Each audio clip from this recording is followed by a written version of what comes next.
Good morning. This is Karen with NewClevelandRadio.net, and it is time for Conversation with Comics with No Coffee.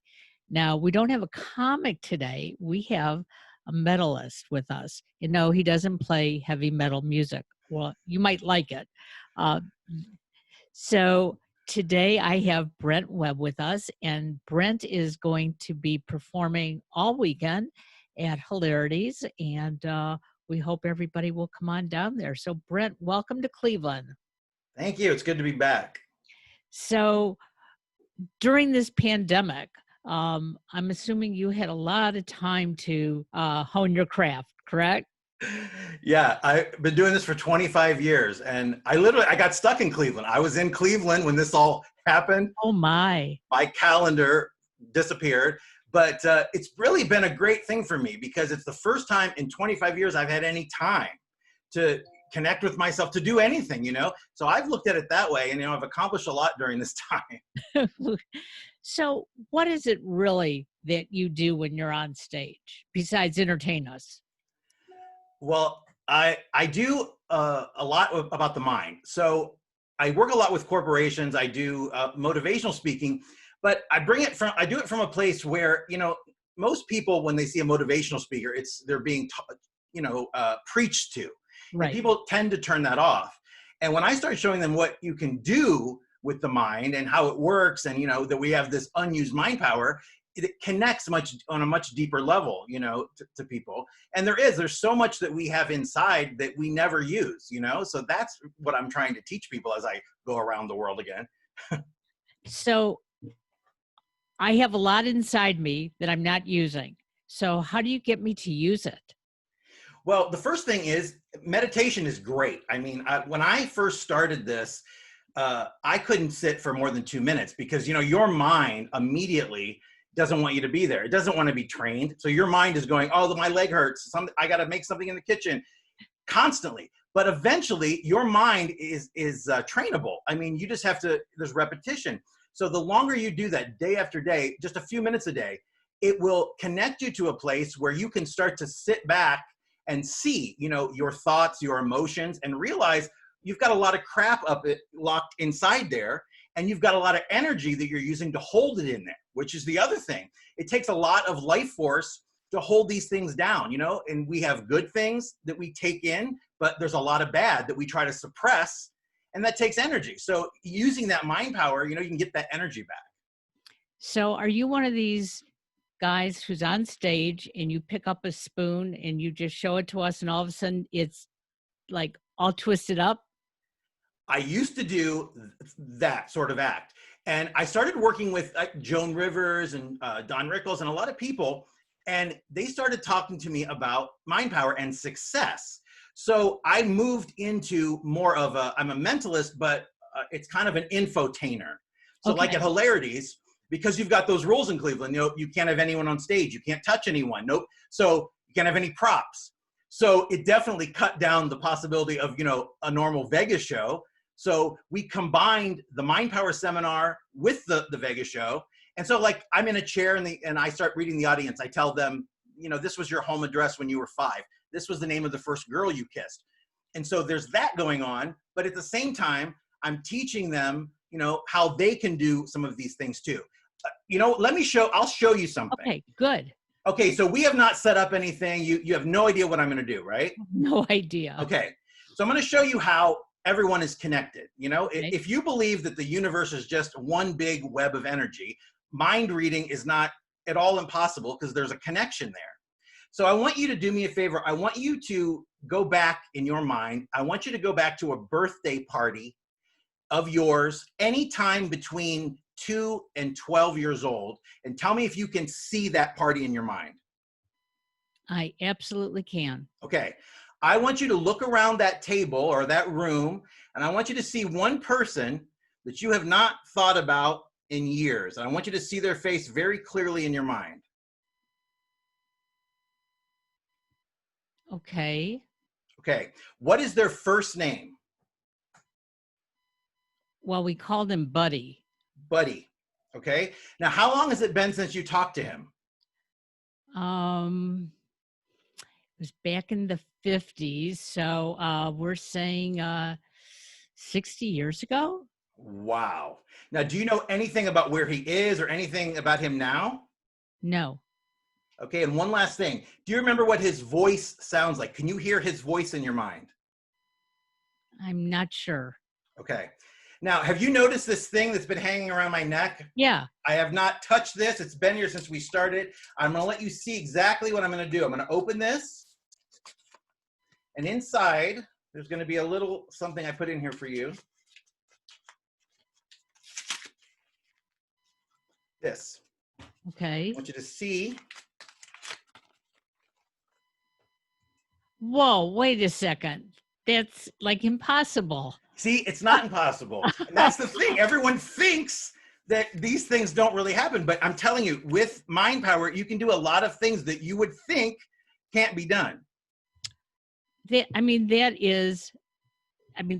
outrageous because my husband happens to like watching Penn and Teller on TV, and he'll record them and watch them over and over again because he tries to figure out what's going on. And when I've seen things like this, it's like, yeah, you gave something away, but you didn't take it off and write it, and I didn't see you slip it in there. That is incredible. Yeah, I mean, so what we're doing at Hilarity is, like I said, we are combining the show and the seminar and teaching people, especially during this time. I mean, not only is there a pandemic, there's the election, there's racial unrest, there's uncertainty and change, and it's very uncomfortable for, most people. Oh, really? Yeah. So teaching how, you can take back just a little bit of your personal power and focus it other places. I worked with so many famous people, celebrities and athletes and presidents, and every person I've ever worked with who's been successful, they've all understood mind power, every single one. And they've realized early on they can take that, direct it, focus it on a goal, and make it happen in their life, and then they become successful. So is this the same thing? I have a girlfriend who lives about 500 miles away from here, and we don't talk regularly, maybe 3-4 times a year. On Facebook, when she responds to me, it's usually just a like or, oh, I saw that. But she will all of a sudden call me if she senses there is something wrong, and she usually knows what it is. Yeah. And as a matter of fact, I just did an interview with Magic this morning, and they said the same exact thing that you did. I mean, it's uncanny because that's a synchronicity, and people discount those. And some people, like your friend, know exactly what they are, and they use them in their life because it's almost like the universe pushing you in the right direction. And most people, they discount it. It's like, one time I was looking through a box of pictures, and I was looking at a friend, just like you did, from a party you had many, but I was looking at a friend I hadn't talked to in years, and the phone rings, and the person on the end of the line is the person in the picture. And most people go, it's just a coincidence. But there's something to that. Once you start developing these things, those synchronicities start to happen more and more. And if you really pay attention, it's almost giving you a roadmap on which way you should go, if you listen to that. Well, when she does that, it always astounds me. But I somehow have a feeling that, I'm going to be hearing from her because she can feel that. And sometimes it's scary, Everyone's intuitive. It's just to the degree and to how much they will allow themselves to be. Because a lot of people think it's some sort of, either it's some sort of weird, supernatural thing, but it's really not. It's just a human thing. But, people suppress that. And one of the things my new book is out, but it's called Inspiration from the World's Most Successful People.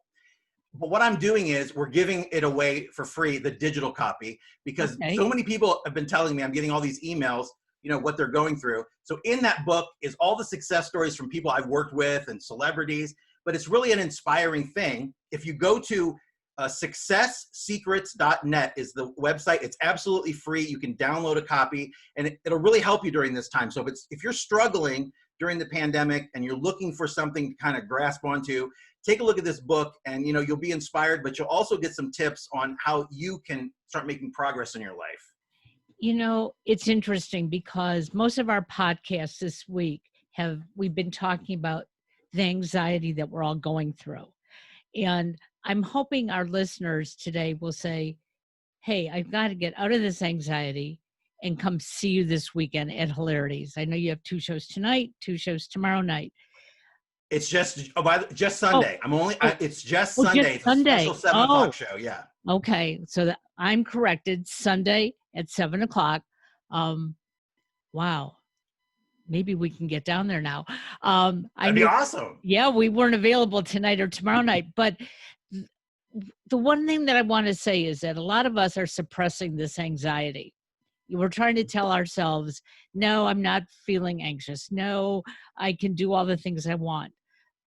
But the truth is, I'm seeing it in myself and I'm seeing it in others because they're not returning phone calls, emails. They're not as vibrant as they once were. And when you bring that up to them, they look at you like, how do you know that? Yeah. But we show it and we hear it in our voices as well. So on Sunday, when you have this audience of people, and I know it's not as big as normal, and they're sort of spread out, is it that you focus on somebody or you have somebody raise their hand and say, talk to me? Well, the finale of the show, like I said, I sit down and I just start picking things up. Okay. Now, one thing I do is, I never talk to anyone before the show or that sort of thing. So I don't know what I'm going to get, but it's always a multitude of people. And so it depends on the connection. Ladies are great because ladies usually have a complete open mind. Men are always like, you're not going to read you're not getting there. They're a little harder, but eventually everybody, you can get past that wall. But one thing I would tell people about what you just said is people need to realize that thought and emotion are connected inside of us. And so anytime you take a thought and you connect an emotion to it, either good or bad, you then have to take it inside. You suppress it, either a good emotion or bad. And that takes all of your energy to push that in. So letting those things go, letting them go by you, learning to meditate and just kind of watch them go by, but stay separate from them, it will make a huge difference because it is overwhelming right now. So what made you go into this field? Well, like I said, I was 18. I went on the road I was a magician, entertainer, and I met Don Rickles and the Smothers Brothers. And I went on the road with them, and it opened doors to Joan Rivers and Shaka Khan and Dionne Warwick. So I did years of opening. But the more I worked with those successful people, Phyllis Diller was a huge inspiration to me because Phyllis said, actually, she gave me this, The Magic of Believing. Okay. She said this book changed her life. I mean, if you think about it, she became famous in her 40s, was not attractive, her act was a little odd. Right. Yes. But she followed all the advice in this book, and she finally understood, that she was directing her life by directing the way she thought. So once I started working with the successful people, I started moving more into mind power, and I got paid to go all around the world and perform, but at the same time, I got to learn from these people. So that was, the priceless thing for me. And that's something that I think is really important, is that we learn from each other. And so many of us don't want to accept that. It's like, no, I know because I know. Yeah. I know because I'm talking to you now and I'm getting some of that energy in that makes me understand things a little differently. So if I go on a podcast later and start talking about this, it's because of your influence in the information. Yeah. Everybody needs to be like you. That's how, if we were all like that, the world would be such a different place, because that's the problem, this illusion of separateness. And that's exactly what it is, by color or race, or religion or whatever it is, this illusion that we're all separate and not all one consciousness who are connected.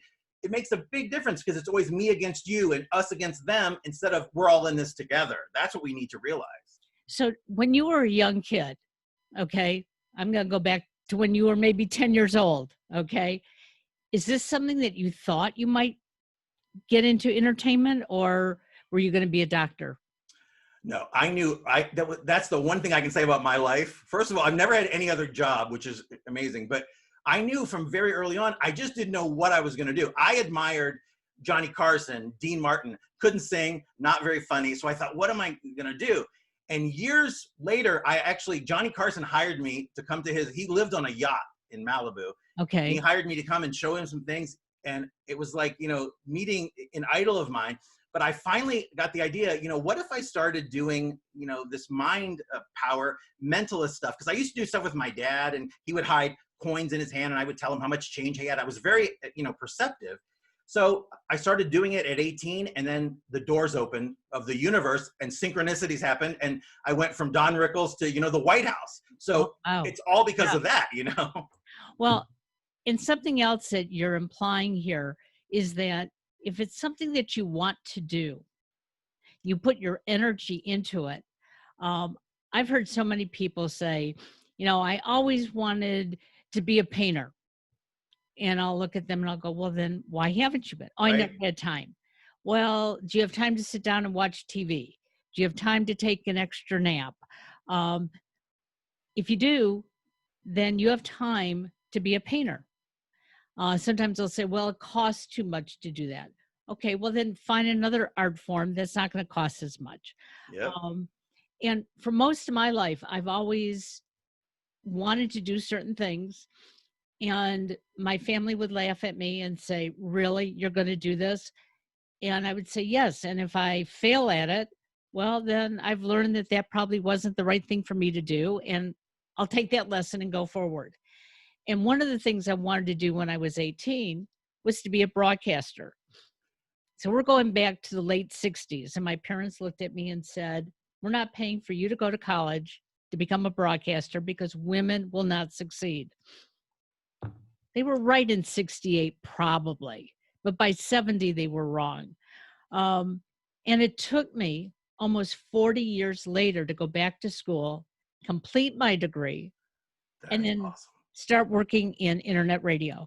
So if you want to do something, you have to make some sacrifices, but you can do it. And I'm so interested in what you do because, taking that piece of paper out and showing me Buddy's name, I've been looking for him for 15, 20 years. And I'm hoping that he's alive and well. But if he's not, his memory really is a good one. Yeah. So you will be on stage Sunday night at Hilarity's 4th Street. Tickets are still available. And I'm going to get through to Scott because I need to see this in person. Awesome. I'd love to have you there. See you do your thing and feel that energy. Awesome. Well, welcome again to Cleveland, and we hope everybody will come out Sunday night. Awesome. I appreciate it. Thanks so much. Thank you. Have a great day. You too.